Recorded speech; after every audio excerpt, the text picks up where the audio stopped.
Afternoon mga bossing.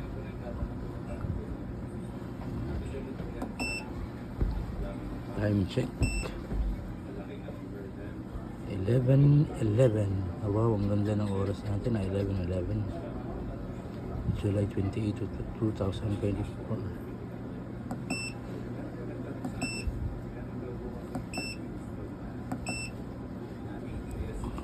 Nagluluto tayo ngayon sa rice cooker natin gamit ang rice cooker na 700 watts.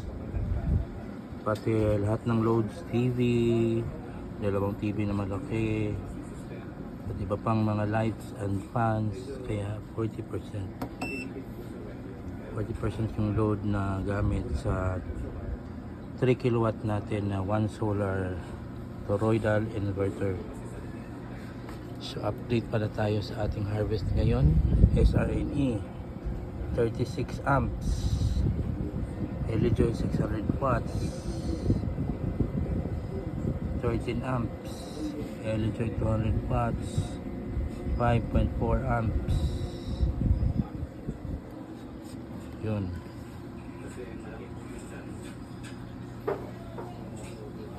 Mainit.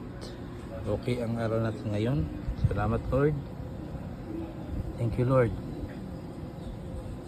At saka okay din ang harvest natin. Ang battery natin is nasa 26.84 volts na. 26.84 volts while ginagamit siya at nagcha-charge. So pag nagpa-fluctuate din kasi yung rice cooker natin may feature siya na mag-on siya tapos para siyang washing machine na off na naman tapos on na naman, ganun. So 26.8 tapos ang talaga niyan 27 plus na yan. Pero pag nag-on yung rice cooker, nagluluto siya talaga. Bababa yung voltage ng battery. Pero okay lang yan, normal lang yan. 27.2, 26.8. Thank you Lord sa sinag ng araw. Okay tayo ngayon. Okay ang harvest natin. Yung battery natin masaya din. Ilang battery? 16 pieces na Eve 105 AH. 16 pieces. Tsaka ito pala yung natin, dalawang gamit natin, active balancer. Ito 100 balance na smart active balancer, may bluetooth siya. So namomonitor natin yung mga voltages ng ating batteries through gamit yung app nila sa cellphone lang natin. Tsaka ito hindi siya smart, pero kung ito 1 amp na active balancer, ito 10 amps active balancer. So ito talaga yung pag medyo na yung battery, ito yung nagbabalance talaga. 10 amps yung capability niya. So okay talaga to. Yan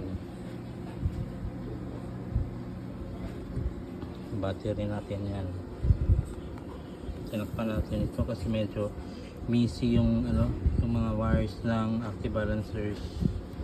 16 peraso yan na Eve 105 AH.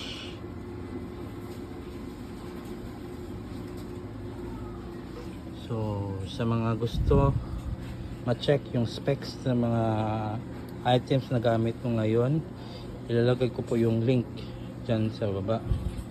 So nasa sa inyo na yan kung titingnan nyo, bibili ba kayo o hindi, nasa sa inyo na yan. Basta ilagay ko lang yung link para at least kung may interesado, pwede nyo ma-check yung product. Pwede nyo bilhin, pwede hindi.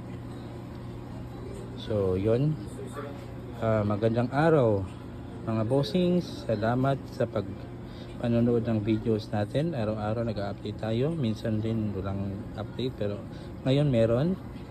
Sana okay kayo lahat dyan.